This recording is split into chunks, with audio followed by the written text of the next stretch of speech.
할렐루야. 오늘 말씀을 통해서 말씀대로 순종하는 삶이라는 제목을 가지고 말씀을 증거하고 싶습니다. 하나님은 어느 시대나 역사하시고 또한 하나님은 모든 역사의 주관자가 되심을 우리는 분명히 믿습니다. 하나님은 오늘도 일하십니다. 우리 주님께서, 예수님께서는 안식일 날 병자를 고치시고 복음을 전하셨습니다. 유대인들은 예수님이 안식일을 범한다고 예수님을 향하여 안식일을 범하는 자라고 했었지만, 그러나 예수님께서는 아버지께서 일하시니 나도 일한다 라고 하시면서 안식일 날 병자를 고치는 것과 그리고 복음을 전하는 일에 개의치 아니하셨습니다. 오늘 이 시대에 복음을 전하는 것은 또한 안식일을 지키는 것은 다른 것이 아닙니다. 참 안식이 없는 자에게 안식을 하도록 하는 것이 주님의 목적입니다. 오늘 우리는 이 주일은 예수 그리스도께서 우리에게 주시는 그러한 참된 안식을 누리기 위해서 우리가 함께 같이 예배를 드리며 주님을 높이는 날인 줄로 믿습니다. 지금 오늘 사는 우리에게 가장 중요한 것은 바로 지혜를 얻는 일이요, 지혜롭게 사는 일인 것입니다. 오늘 이 시대 속에서 지혜는 곧 진리에 이르는 길이요, 지혜가 있어야 시대를 분별하고 때를 알 수가 있습니다. 며칠 전에 입춘이 지나갔습니다. 봄이 들어섰다는 것입니다. 아직은 겨울이지만 이제부터 봄을 준비하라는 시기와 때를 우리에게 알려주는 것입니다. 시대의 징조를 보고 그때를 아는 것이야말로 현대를 살아가는 크리스찬에게 가장 현명한 선택이며 우리가 해야 될 일입니다. 이 세상에는 완전한 것이 없습니다. 그렇게 언제나 우리는 완전한 것을 추구하려고 노력합니다. 그러나 때로는 우리가 안전하다고, 그리고 우리가 정말 믿었던 모든 것들이 실제로는 안전하지 못하고 불안전하다는 사실입니다.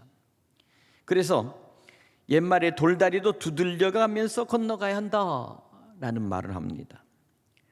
바로 이것이 바로 오늘 지금의 시점이 아닌가 생각합니다. 봄이면 얼음이 녹고 그리고 모든 것들이 온전하게 보여도 겨울 내내 얼었던 모든 것들이 풀어지고 땅이 이제 점점 부드러워져서 내가 안전하다고 생각했던 그 돌다리도 결국은 밑에는 밑에는 비어있는 공백이 있습니다. 그렇기 때문에 내가 안전하다고 믿고 그 발을 올려놓는 순간 결국 돌다리가 무너지는 그러한 현상이 벌어지는 것입니다. 그렇기 때문에 오늘 우리는 우리가 믿는 현실이 이것이 가장 나에게 적합한 것인가, 오늘을 당해하는 오늘의 지금 이 시점이 가장 내가 그것을 할 수 있는 일인가 하는 것을 우리는 깊이 생각하고 또 우리는 그 모든 것을 조심스럽게 접근해야 한다는 사실입니다. 바로 이것이 바로 오늘 우리가 살아가는 바로 이 시대의 지혜가 아닌가 싶습니다. 내가 믿는 것이 완전한 것이 아니며 내가 아는 것이 그것이 완전히 아는 것이 아니다라는 것이 때로는 자주 우리에게 일어나는 현상들입니다. 그리고 또 한 가지 중요한 것은 때를 아는 것이 그만큼 중요합니다. 때를 안다는 것, 다시 말해 이것은 천기를 안다는 것, 바로 하늘의 바람이 흐르는 방향이 어떠한 것인가를 알아야 한다는 사실을 우리에게 말씀합니다. 하나님은 이 자연의 법칙을 통해서 봄, 여름, 가을, 겨울의 4계절의 흐름을 우리에게 보여주시면서 1년 365일이라고 하는 이 날짜를 통해서 우리에게 순환하는 이 자연의 법칙을 우리에게 보여주셨습니다. 그렇기 때문에 그 때를 아는 것이 지금 우리가 가장 중요한 일입니다. 지금 이 시대가 어느 시대인가, 지금의 때가 어느 때인가, 바로 이것이 가장 우리가 현대를 살아가는 데 있어서 가장 중요한 그러한 우리의 삶에 있어서의 핵심적인 그러한 문제가 되는 것입니다. 지금 이 시대는 또 어느 시대인가, 시대에 대한 흐름 또한 우리에게 여러 가지로 경고하고 있습니다. 지금 이 시대는 어느 때요, 어느 시대인가? 예전처럼 평화로운 시대인가? 아니면 전쟁과 기근의 시대인가? 아니면 전쟁과 기근과 전염병이 뒤섞여 있는 혼란하고 불확실한 시대인가? 이 세 가지의 시대가 지금 오늘 우리에게 주어지고 있는 그러한 시대의 모습입니다. 지금의 때와 시기를 눈여겨보면 우리는 비로소 역사의 눈을 가지게 되는 것입니다. 우리 민족은 암흑한 어둠 시대를 뚫고 지금 비상하고 지금 올라가고 있습니다.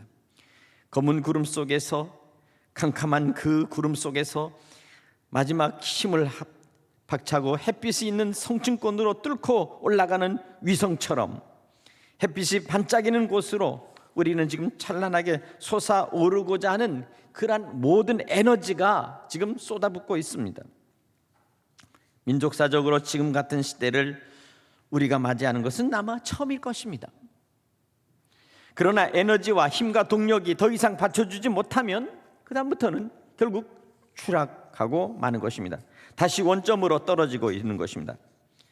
그러기 위해서 우리는 마지막까지 비상하기 위해서는 다 같이 힘을 하나로 모아야 합니다. 통일된 힘이 필요합니다. 협동이 필요합니다. 더욱이 코로나19 바이러스로 인해서 세계 경제는 심각하게 붕괴된 상태 속에 지금 있습니다. 이러한 시점 속에서 지금 우리는 각자 나름대로 살아보려고 발버둥을 치고 있습니다. 지금의 세계는 누구나 어려움에 처해 있고 누구나 이 질병, 코로나의 질병에서 빠져나오려고 지금 몸부림을 치는 그러한 현상입니다. 오늘 이 시대를 살아가는 우리에게 있어서 가장 우리에게 필요한 것은 바로 지혜와 그리고 우리에게는 인내가 필요합니다. 사랑하는 성도 여러분, 오늘 우리에게 주어진 현실 속에서 우리는 이 시대를 어떻게 극복할 수 있을까요? 영국의 최고 유람선이었던 타이타닉호가 만들어졌고 첫 출항을 할 때 영국에서부터 미국 대륙으로 운행하는 이 유람선 여행선은 저 북극에서 떠내려오는 얼음덩어리 유빙이 대서양으로 흘러 지금 들어오고 있다는 사실을 감지하지 못했습니다. 그리고는 출항하다가 밤에 그들은 그 유람선 안에서 함께 같이 파티도 하고 같이 할 때 바로 그 배는 점점 다가오는 유빙 얼음덩어리를 그들은 놓쳐버렸고 그리고 관찰하지 못했습니다. 항해사는 이것을 미처 감지하지 못했고 첫 출항이라고 하는 그 여행에서 마음이 들떠 있었고 그리고 결국 게을리하며 그리고 간과했던 것입니다. 그러나 그 얼음산 유빙이 배에 바짝 다가와 있었고 이미 배는 그 유빙을 향해서 달려나갈 때 그만 그 배 옆구리가 그 유빙 얼음덩어리와 부딪히면서 결국 그 배는 파산되고 결국 침몰하고 말았습니다. 여러분 타이타닉호에 대한 영화를 아마 틀림없이 보았을 것입니다. 거기서 우리는 느꼈던 것이 무엇입니까? 바로 그것입니다. 우리가 우리 자체적으로는 행복하고 우리 자체적으로는 만족하고 우리 자체적으로는 지금 아무 걱정이 없이 편안하다 한다 할지라도 외부로부터 일어나는 여러 가지의 우리가 극복할 수 없는 여러 가지 현상은 우리가 언제나 간과해서는 안 된다는 사실입니다. 무시해서는 안 되는 것입니다. 바로 이것이 바로 오늘 우리가 살아가는 현대에 지금 우리에게 주어진 상황이라고 생각이 되어집니다. 타이타닉호가 파산하는 것 같은 현상들이 그 일례가 한국에서도 8년 전에 세월호 사건을 통해서 우리에게 경험한 바 있습니다. 오늘 이것이 바로 오늘 이 시대를 살아가면서 또다시 코로나19 바이러스라고 하는 이 질병으로 인해서 또 한 번 우리는 지금 현실적으로 이 어려움을 맞이하는 가운데 있습니다.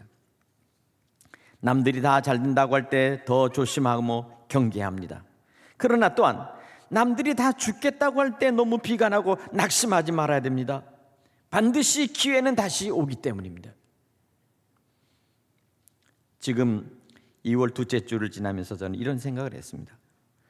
지금의 때는 어느 때인가? 우리는 어느 시점에 서 있는가? 우리는 역사의 어느 경점을 지나가고 있는가? 우리의 미래는 앞으로 어떻게 될 것이며 우리 자녀들의 미래는 과연 보장받을 수 있는 것일까? 그리고 주님의 교회가, 이 교회 공동체가 계속 이와 같은 상황으로 계속 이어질 때 교회는 교회로서의 역할을 감당할 수 있겠는가? 그리고 교회 안에서의 모든 셀과 공동체의 모임이 과연 앞으로 이와 같이 유지될 수 있겠는가? 라고 하는 것을 생각할 때 참으로 답답하고 어려움이 있습니다. 사랑하는 성도 여러분, 이것을 알기 위해서 우리는 하나님 앞에 지혜와 명철을 얻기 위해서 다시 우리는 함께 같이 기도하면서 우리는 다시 성경의 말씀, 하나님의 말씀으로 우리는 다가가야 될 줄로 믿습니다. 오늘 그것이 본문에 우리에게 주고자 하는 교훈이요, 사도 바울이 마지막 우리에게 가르치고 훈계하는 훈계 속에 그대로 기록되어 있다는 사실을 우리는 다시 한번 확인하고 읽도록 하겠습니다. 오늘 이 디모데 후서는 바로 복음이 전해지고 이제 주 1세기 주님께서 죽으시고 부활하신 후에 이 말씀은 불과 30년에서 40년 사이에 기록되어 있었던 말씀입니다. 다시 말해 주 70년경에 기록되어 있던 말씀들입니다.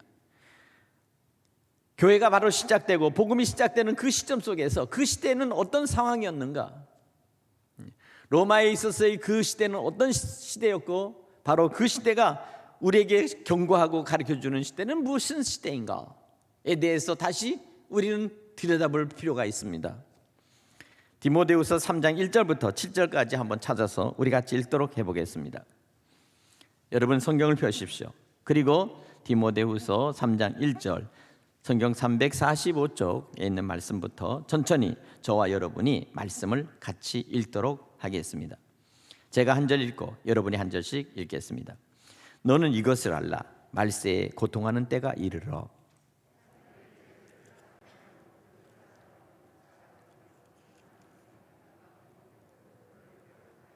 감사하지 아니하고 무정하며 원통함을 풀지 아니하며 모함하며 절제하지 못하며 사나우며 선한 것을 좋아하지 아니하며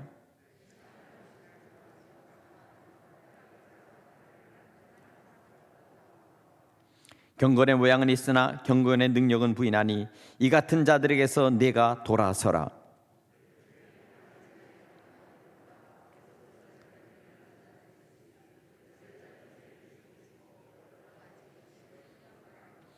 항상 배우나 끝내 진리의 지식에 이를 수 없느니라. 아멘. 생각해 보세요. 1세기 지금부터 주후 70년 되는 그 시점에서 사도 바울은 로마에서 오늘 디모데를 통해서 이 편지를 이제 교회에게 그리고 디모데에게 보내는 것입니다.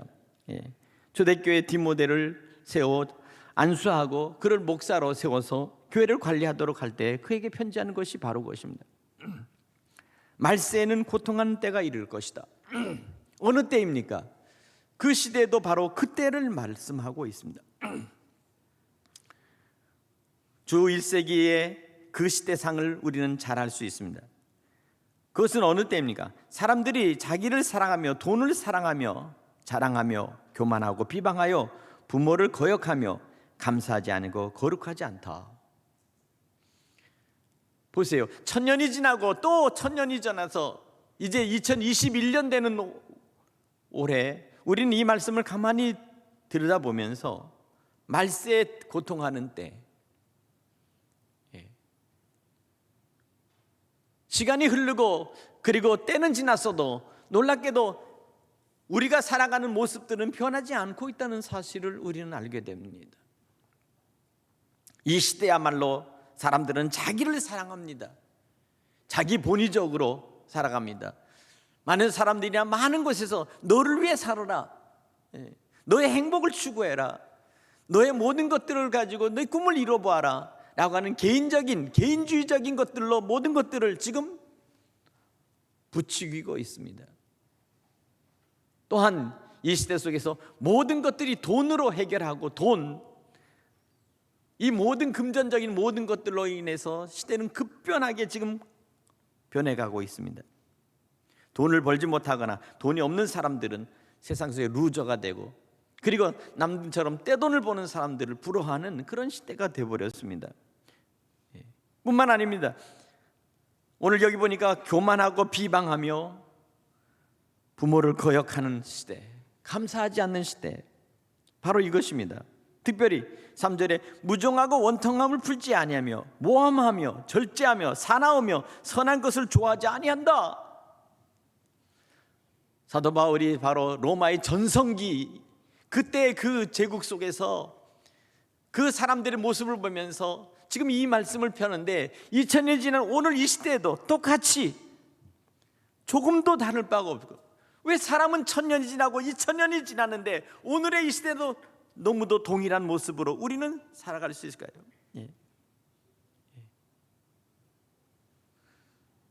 사람들은 더욱 편을 가르려는 시대의 모습으로 나타나면서 내가 아닌 다른 사람은 적으로 규정하고 달라드는 이와 같은 시대가 되었습니다. 선한 것을 좋아하지 않습니다.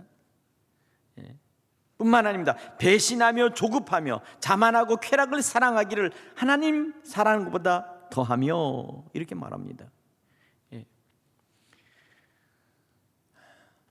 오늘 우리는 이 말씀을 가만히 읽으면서 인간이 얼마나 변하지 않는다 하는 사실을 우리는 깨닫게 됩니다.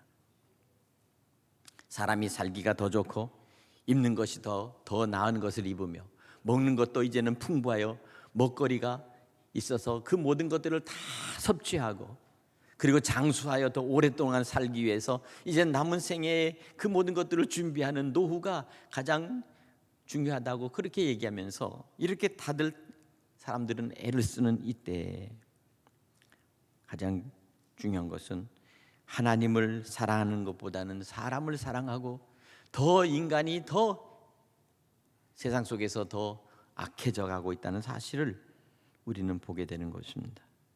오늘 이와 같은 것이죠. 이와 같은 모습 속에서 오늘 우리는 이와 같은 모습을 바라보면서, 특히 교회 안에서도 예전에는 믿음이 있었던 자들이 다시 돌아서서 오히려 더 믿음을 가지지 않고 교회를 배반하고, 그리고 교회를 향하여 공격하는 모습들이 있었습니다. 바로 이것이 바로 8절에 얀네와 얀브레가 모세를 대적한 것 같이 그들도 진리를 대적하니 이 사람들은 그 마음에 부패한 자요 믿음에 관해서는 버림받은 자들이라 라고 말씀을 하고 있습니다. 오늘 그렇기 때문에 오늘 이 교회가 당하는 여러 가지의 세상 속에서의 교회의 모든 어려운 핍박이나 아니면 교회의 나쁜 여러 가지의 모습들을 자꾸만 더 부각을 시키는 겁니다. 마치 교회는 코로나 바이러스의 온상으로 퍼뜨리는 그런 매개체가 교회인 것처럼 교회를 갖다가 그렇게 몰아대는 모습들을 보면서 저는 심히 안타깝습니다.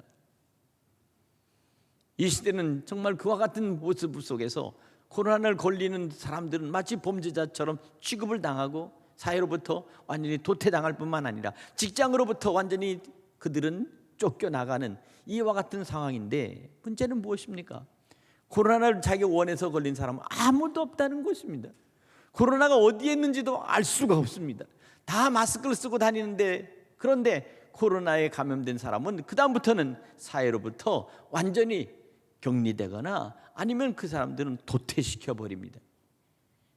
이와 같은 것들이 있는 모습 속에서 우리는 이 시대를 통해서 다시 한번 생각해 봅니다. 과연 이것이 우리가 그들을 도와야 하며 그들을 갖다가 우리가 어떻게 해야 될 것인가? 사랑임의 말을 뿐만 아니라 점점점 더 사람들은 위축되어져 가고 있고, 더 우리는 그들을 따뜻하게 보듬어야 될 때인데 그렇게 하지 못하는 이 시대를 바라보면서 우리는 교회가 그런 모습으로 나가서는 안 된다는 사실입니다. 교회 코로나가 발생하고, 그리고 교회 많은 어려움이 생기는 것은 당연합니다. 있을 수 있습니다. 교회도 세상 속에서 모이는 그 모임체와 결코 다를 바가 없습니다. 우리도 다 모입니다. 그러나 한 가지는 교회가 더 많을 수밖에 없는 것은 교회 안에서 그와 같은 사랑과 그와 같은 돌봄과 서로의 교제와 함께 나눔으로 인하여 나타나는 현상 속에 일부 그렇게 더 코로나가 전염될 수 있다는 사실입니다. 그러나 교회의 생명이 코로나로 인해서 훼손돼서는 안 됩니다. 교회 공동체가 코로나로 인해서 완전히 이와 같이 모든 것들을 훼손당하거나 아니면 교회가 세상 속에서 코로나로 인해서 마치 그 코로나의 매개체와 같은 장소로 제공되는 것은 아니라는 것입니다. 복음은 우리는 더욱 사랑하는 자 안에서 서로가 서로 사랑하고 격려해야 될 줄로 믿습니다. 우리는 그것을 위해서 기도해야 합니다. 교회 안에서 나타나지 않기를 기도하고 더욱 조심해야 됩니다. 그러나 결코 교회 안에서 모이는 것에 대해서 모이는 그 어떤 것을 패하는 습관을 거기서 우리는 떠나야 됩니다. 우리는 모이는 것에 힘써야 될 줄로 믿습니다. 교회가 서로 사랑하는데 힘써야 될 줄로 믿습니다. 반드시 이것은 회복되어야 되고 또한 함께 해야 된다는 사실을 믿으시기 바랍니다. 오늘 우리는 이 말씀을 통해서 오늘 12절의 말씀, 무릇 그리스도 예수 안에서 경건하게 살고자 하는 자는 박해를 받으리라. 악한 사람들과 속이는 자들은 더욱 악하여져서 속이기도 하고 속기도 하나니 그러나 너는 배우고 확실한 일에서 거하라 라고 오늘 여기 13절에 말씀하고 있습니다. 이 시대가 악한지 이 시대가 선한지는 다른 것이 아닙니다. 고통당하는 자와 병든 자와 그리고 우리가 힘들어하는 자들을 얼마나 그들을 감싸 안고 저들을 위해서 기도해주며 돌봐주느냐 하는 것입니다. 오늘 이것을 우리는 생각해야 합니다.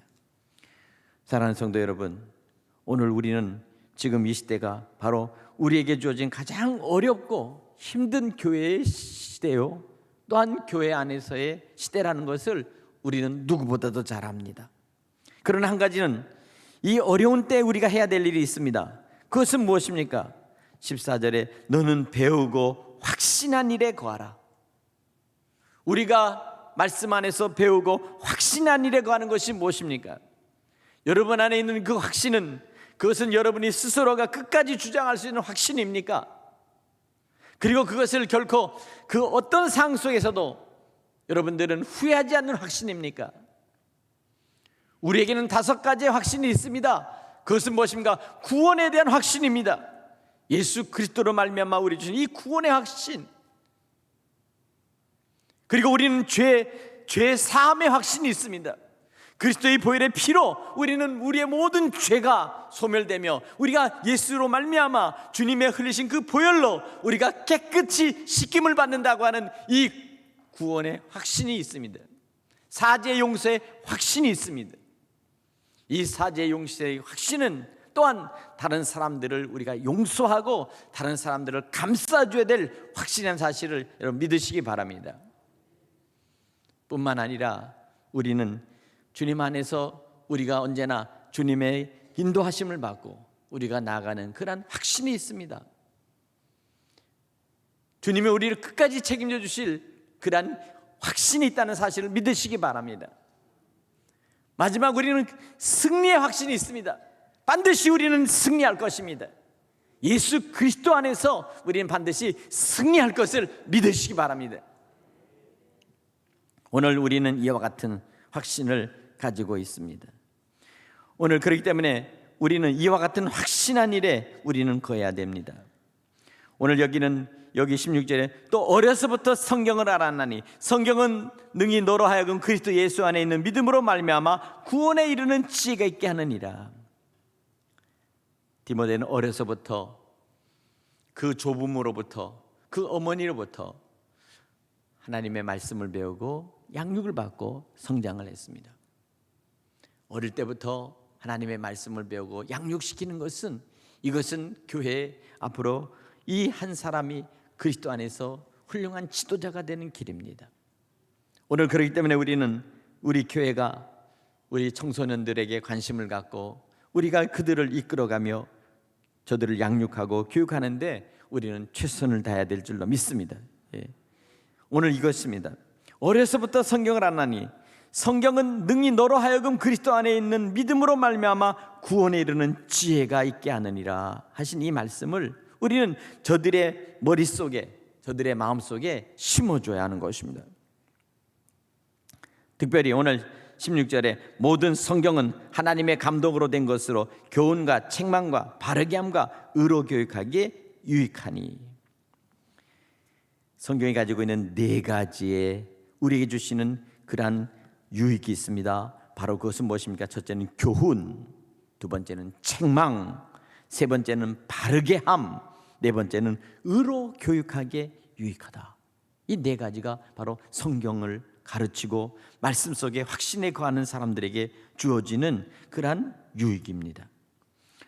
오늘 이렇게 성경이 우리에게 주시는 이 말씀의 네 가지의 유익한 이 사항은 결국 무엇을 위해서 이와 같은 역할을 합니까? 오늘 17절에 결론적으로 말씀합니다. 이는 하나님의 사람으로 온전하게 하며 라는 말씀이에요. 하나님의 사람. 사도 바울이 디모데에게 말씀하시면서 이 말세에 이와 같은 현상 속에서도 그에게 가르치고 교훈하고 훈계하는 것은 바로 이것은 하나님의 사람으로 라는 말입니다. 오늘 우리 성도 여러분, 우리 모든 성도 여러분, 하나님의 사람으로 온전하게 되기를 간절히 바랍니다. 여러분 안에 하나님의 사람의 모습이 온전히 서 있기를 바랍니다. 세상 속에서 바랄 수 없는 모든 현상 속에서도 우리는 하나님의 사람으로 이 시대를 이끌어가는 그러한 시대의 향도의 역할을 감당해야 될 줄로 믿습니다. 이 2월이 되면 저 시베리아에서 청동오리나 오리들이 날아옵니다. 그래서 이 겨울에 여기서 머물러 있다가 이제 2월이 지나고 3월이 되면 이 오리들이 다시 저 북쪽으로 다시 올라갑니다. 이 오리들은 털이 워낙 많기 때문에 더운 데서는 살 수 없나 봐요. 그러니까 또 시원한 곳으로 저 위로 올라갑니다.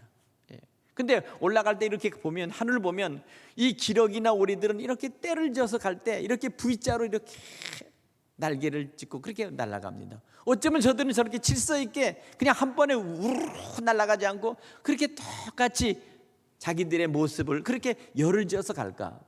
앞에 있는 그 비둘기, 그 오리 한 마리가, 이 기러기 한 마리가 힘이 빠지면 뒤로 가면 그 뒤에 있는 이 새가 앞으로 나와서 또 형태를 다시 대열을 만들어서 갑니다. 저는 그 제일 앞에 있는 그 새 모습을 가만히 보면서 지금 오늘 이 시대를 살아가며 이 시대 속에서 시대를 이끌어가는 가장 앞에 있는 그 정점에 서 있는 것이 누구냐? 그것이 바로 하나님의 사람이라는 것입니다. 이 조국에 있어서 모든 것들은 바로 주님의 교회 성도들이 바로 이 시대에 있어서 가장 앞에 있는 시대적인 향도 역할을 하며 또한 가장 앞에 서 있는 그러한 역할을 감당하면서 시대를 이끌어가는 것입니다. 세상에 여러 가지 정치, 경제, 문화, 사회 모든 것이 있어서 저들이 그것을 끌어가는 것이 아닙니다.